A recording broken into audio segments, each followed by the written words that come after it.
The stars above the Valthari capital world shimmered like silent witnesses. The planet had always been peaceful, a place of silver towers and soft blue oceans, where the winds carried songs of calm. But now the skies were full of fear.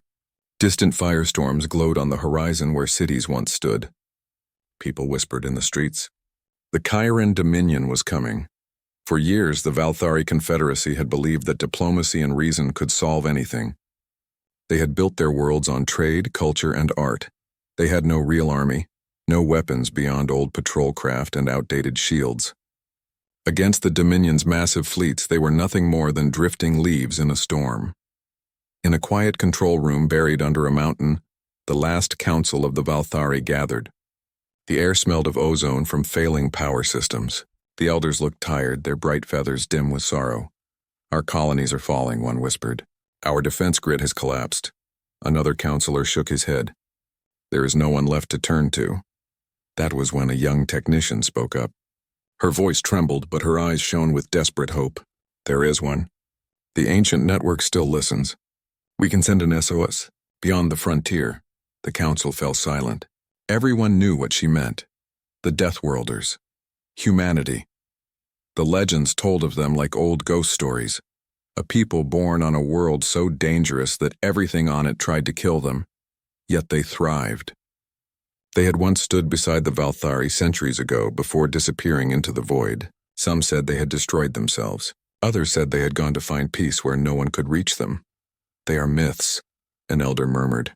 "No human ship has been seen in 300 years. "Then let us send the message anyway," said the technician. "Even myths can hear if they are real enough." And so the signal was sent. It was a simple transmission, carried by broken relays and ancient satellites, skipping like a stone across the darkness. The message repeated over and over in a dozen languages. "This is the Valthari Confederacy. We ask for mercy. Our people are dying. Please, help us." Then it vanished into the silence of space. Far away beyond the maps of the known galaxy, a forgotten relay station blinked to life. Its systems had been sleeping for centuries, covered in dust and cosmic frost. The incoming signal triggered old codes written in a language long abandoned, Terran Standard. Deep beneath a frozen moon, the machines woke up. Lights flared in a massive chamber filled with dark, slumbering starships. Data scrolled across ancient screens. Somewhere in the deep metal corridors, alarms whispered to life. The Deathworlders had heard the call. Admiral Mara Vance stood on the bridge of the flagship Iron Reach. She was a tall woman with gray streaks in her hair and sharp, steady eyes that had seen more stars than any living person. For generations, her family had guarded the legacy of old Earth, the oaths, the codes, the silent promise that humanity would never again stand by while others suffered.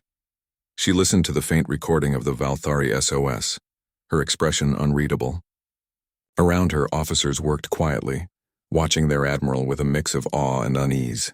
Humanity had not gone to war in centuries. They had hidden themselves, rebuilding in peace, creating small colonies far from the chaos of the galaxy. Many thought they would never reveal themselves again. "Admiral," said her second-in-command, Captain Rhett Oren. "The message is real. Valthari coordinates match the old Alliance records. They're being attacked by the Dominion." Mara nodded slowly. "So the galaxy has learned nothing after all these years. Do we respond?" She turned toward the main viewport where the stars stretched in endless silence. "We always respond, Captain. That's what it means to be human." A soft hum filled the air as dormant ships awakened. Massive engines pulsed with renewed power. Across a dozen hidden colonies, humans prepared. Engineers ran checks, pilots synced their minds with ship AIs, and families gathered in quiet rooms, lighting candles for the ones who would not return. The old fleets of Earth had slept for too long. Now they would rise again. Weeks later, the Valthari saw something impossible. From the far edge of their system, new signatures appeared on their scanners. Ships of strange design, angular, dense, built for endurance rather than elegance. Their hulls were scarred, marked by burns and scratches, yet alive with energy. The Valthari Command Center watched in disbelief as the human fleet entered orbit, blocking out the sun with its sheer size. Thousands of ships moved in perfect formation, every movement sharp and deliberate. Their banners bore no crest of empire, only a simple symbol: A blue world surrounded by 12 stars. Earth. A broadcast came through. The voice was calm, strong, and unmistakably human. "This is Admiral Mara Vance of the Terran Union. We received your SOS." The Valthari envoy trembled as he replied, his voice cracking with emotion. We begged for mercy. We expected no answer. You came." Vance's voice softened, but her words carried the weight of steel. "We remember our friends, and we remember what it feels like to be abandoned." There was silence for a long moment. Then the Valthari asked the question everyone feared. "Can you stop them? The Dominion?"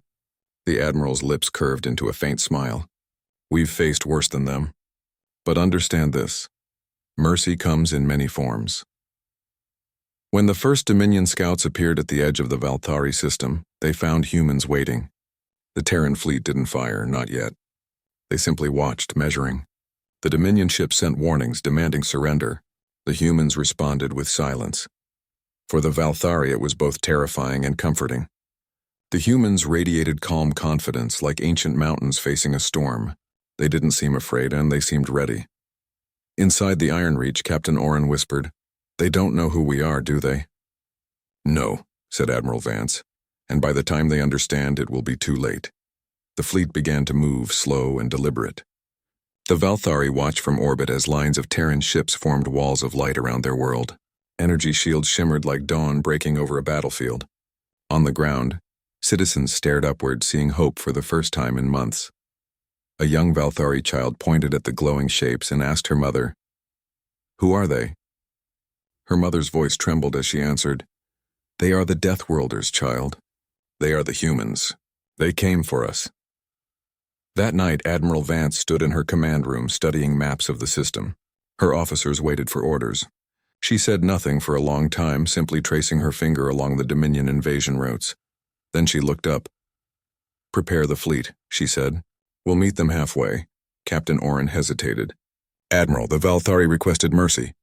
"Are we—" Mara Vance cut him off gently but firmly. "Mercy, yes. For them." Her voice hardened. "But for those who brought this suffering?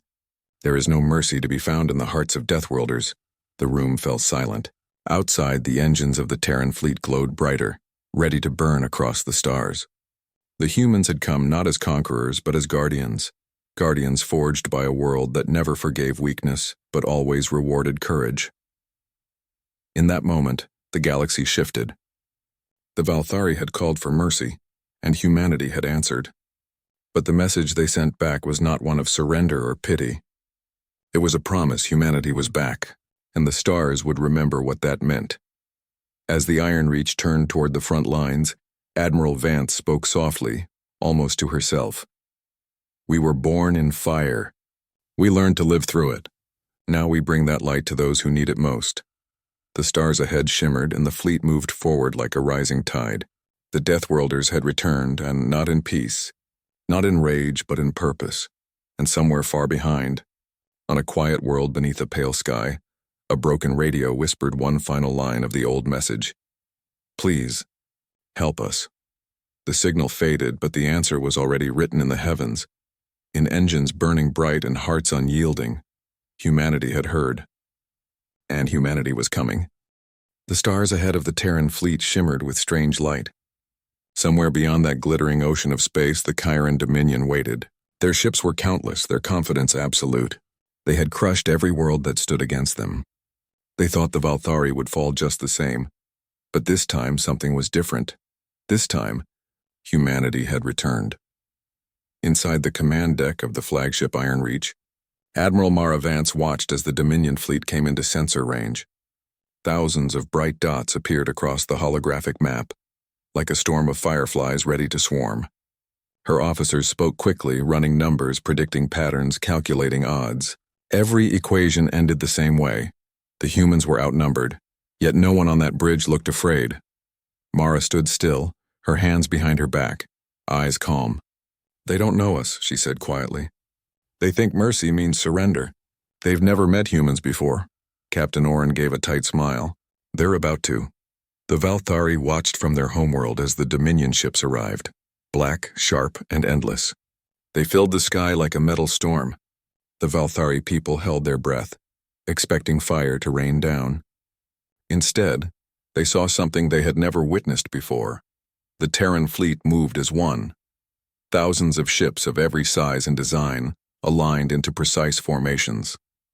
Small frigates glided between the heavy carriers, cruisers shifted position like pieces of a vast puzzle, and communication signals flowed between them faster than thought.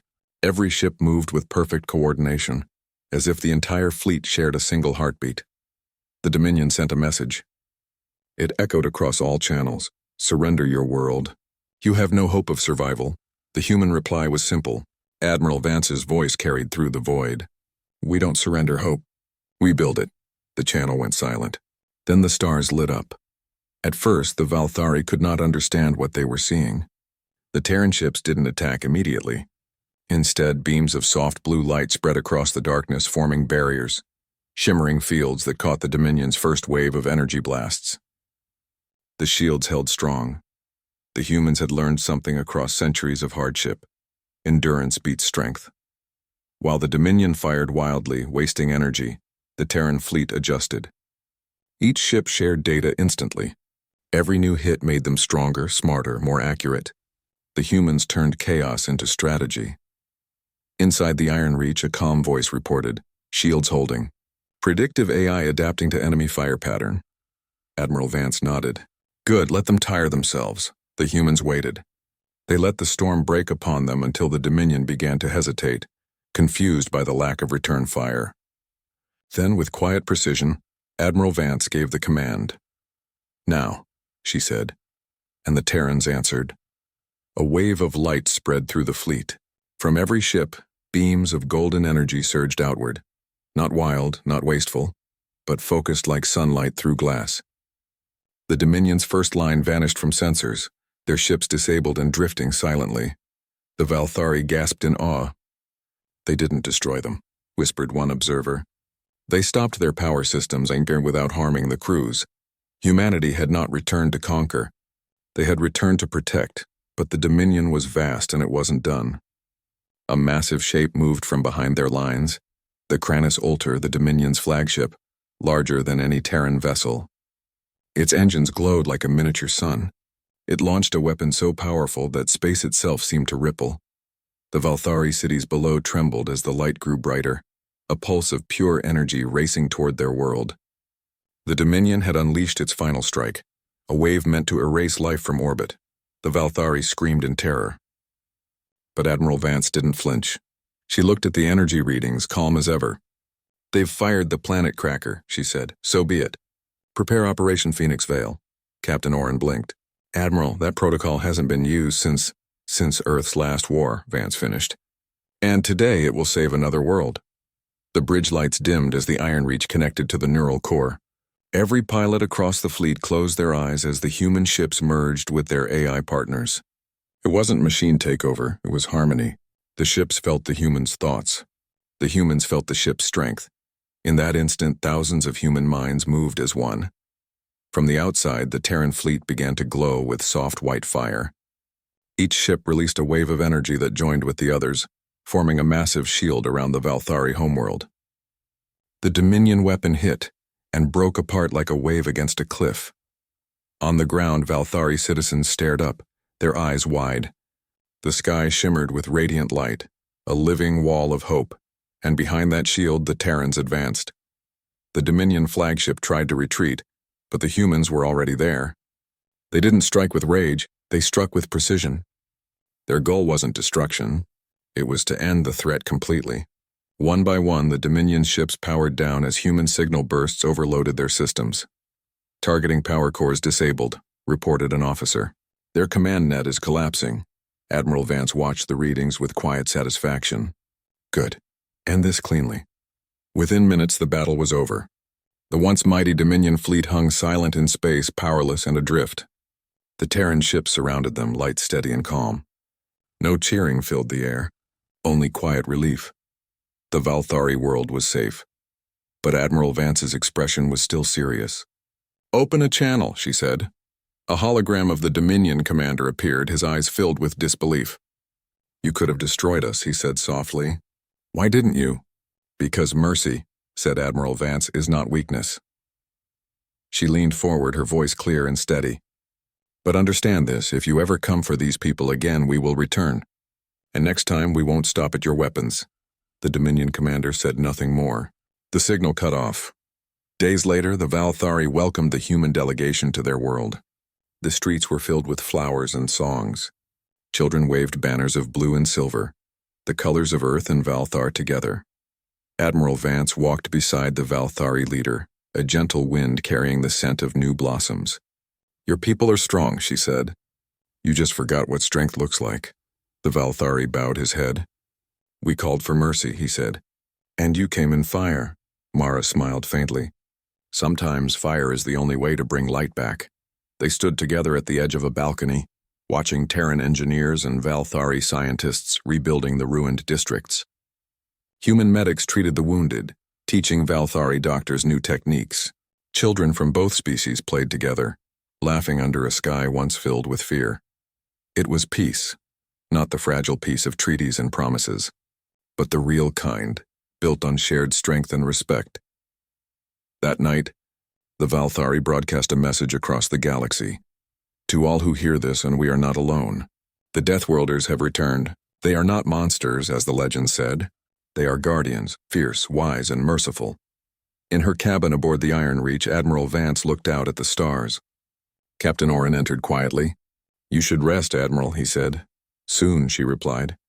"Do you think they'll call us Deathworlders again?" He smiled. "They will. But now they'll say it with respect." She nodded. "Good, let them remember. Humanity wasn't born to rule the stars.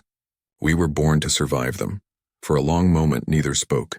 The stars beyond the viewport twinkled softly, peaceful once more. Then the Admiral whispered, "They asked for mercy and we gave it. In our way."